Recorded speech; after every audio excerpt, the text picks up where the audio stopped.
Analizando la información del día, que es mucho, con Nazarena Lomagno. Bienvenida, Nazá. ¿Cómo estás? Felicitas. Y lo que se está discutiendo por este momento, entonces sabemos, es el proyecto de ley que ya no integra el programa económico, ¿sí? Ya no se vota como se plantea anteriormente explícitamente el acuerdo de las metas económicas, fiscales, monetarias, inflacionarias, de reservas y demás.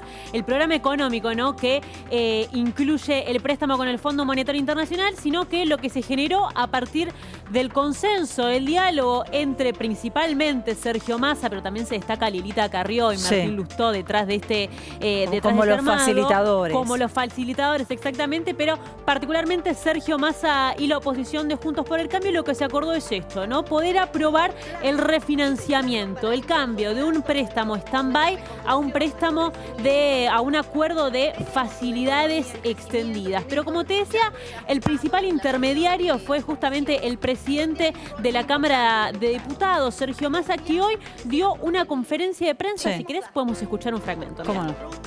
Saludar la valentía y la responsabilidad institucional del presidente de devolver al Congreso Nacional una facultad que está en nuestra Constitución, que está además sancionada por la Ley de Sustentabilidad de Deuda y que de alguna manera devuelve el control de los empréstitos a el control del Congreso Nacional. Creo que esa decisión del presidente lo pone en un lugar que tal vez hoy no dimensionamos, pero que la historia, digamos, va a valorar, que es el de devolverle el rol al Congreso, tal como prevé la Constitución, de control en lo que es la toma de deuda.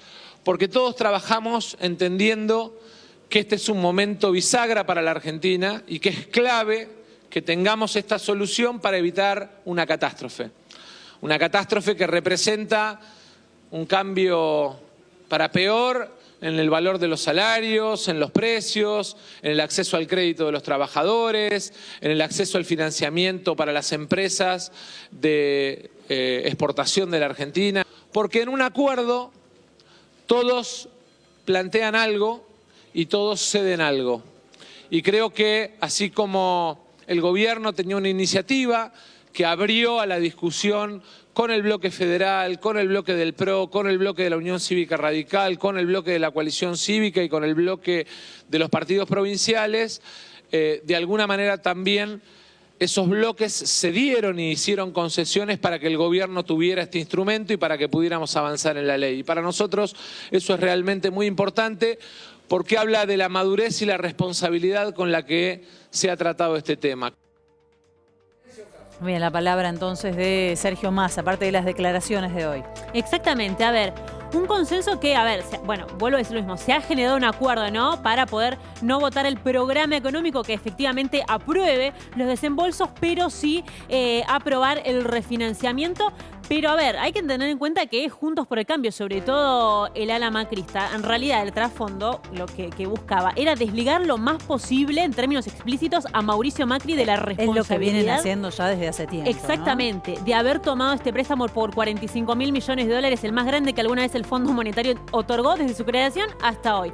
A propósito de Mauricio Macri, también se expresó en la Expo Agro, decía esto, mirá, lo podemos ver en pantalla, el textual: felicito a todos los bloques porque han tenido una gran actuación, decía entonces el expresidente Mauricio Macri respecto de esta decisión de poder separar el artículo de refinanciamiento de la aprobación del programa económico, directamente no votarlo. A ver, Fel, igual hay una cuestión, te diría, en esta decisión más simbólica o política que técnica, ¿sí? ¿Por qué? Porque el Fondo Monetario Internacional no es un banco como cualquier otro banco, es un organismo multilateral integrado por países que no te presta préstamos, sino lo que otorga son programas de préstamos. Es decir, un acuerdo con el Fondo Monetario Internacional, un préstamo con el Fondo Monetario Internacional es inherente a un programa de políticas macroeconómicas a seguir.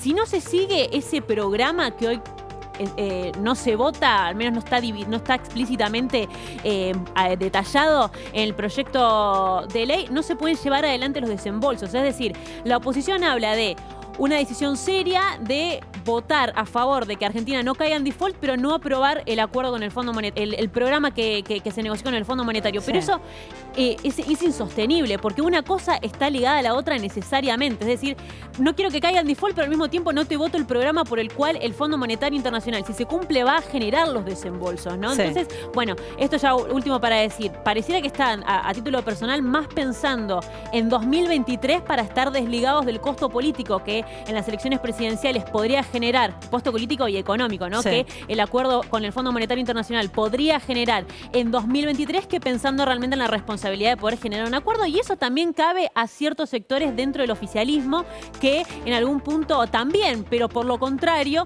deciden no votar este programa. Si Juntos por el Cambio piensa que es muy light y que no tiene las reformas estructurales o las modificaciones que la economía merece, según Juntos por el Cambio, el Frente de Todos, un cierto sector, cierto universo, se queja pero en espejo. Dice, es tan grave el acuerdo con el fondo que decidimos que no se aprueba justamente el proyecto para no estar ligado al eventual costo político que se pueda generar en una PASO que, ¿quién te dice, se genera ahora? ¿Quién paga la deuda y quién paga los deuda? costos políticos? Exactamente. Ambas preguntas. Gracias, Nazarena. Muy claro. Vamos a volver a las inmediaciones del Congreso, a la plaza donde está en este momento nuestro móvil, uno de los móviles de la televisión pública, Alfredo Simón.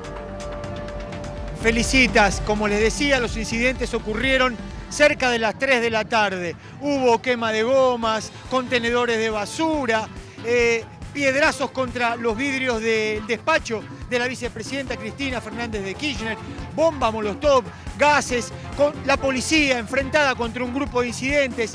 Este es el trabajo que realizaron en ese momento nuestros compañeros Gabriel Gamarra y Magali Arens. Mientras continúa la marcha de las organizaciones y partidos de izquierda, está debatiendo el entendimiento entre el Fondo Monetario Internacional y el Gobierno Nacional en el interior del Congreso. Continúa la marcha, pero vamos a mostrarles también la recorrida. Aquí es donde nace el momento donde los infiltrados empiezan a tirar piedras hacia el Congreso. Parada de colectivo totalmente destrozada. Vamos a mostrarles la cantidad de piedras, de proyectiles que quedaron diseminados sobre la avenida de Irigoyen. Hace ya varios minutos que la policía controló absolutamente todo. Tardaron bastante, tardaron unos 25 minutos. En esos 25 minutos sucedió todo esto. Acá había más de 70 personas tirándole piedras al Congreso.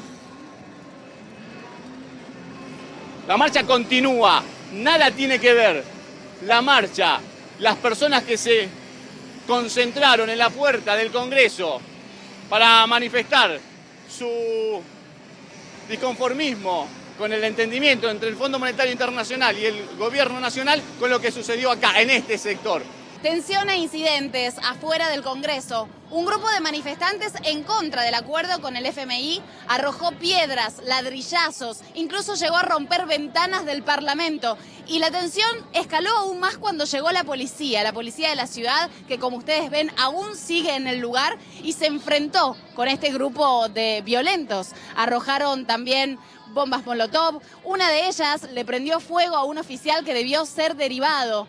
Llegó más refuerzo de parte de la policía, camión hidrante, más policiales, que incluso llegaron a intentar disuadir a los violentos con balas de goma, con motos, pero la tensión no cedía.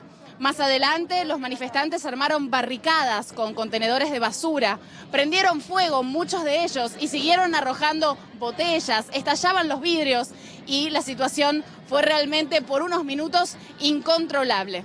En estos momentos aparenta estar en calma, sin embargo, tanto las fuerzas policiales como los manifestantes del otro lado de la Plaza del Congreso, sobre la avenida Rivadavia, siguen presentes. Mientras tanto, en las inmediaciones de Irigoyen y Entre Ríos, la desolación, escombros, basura y tensión.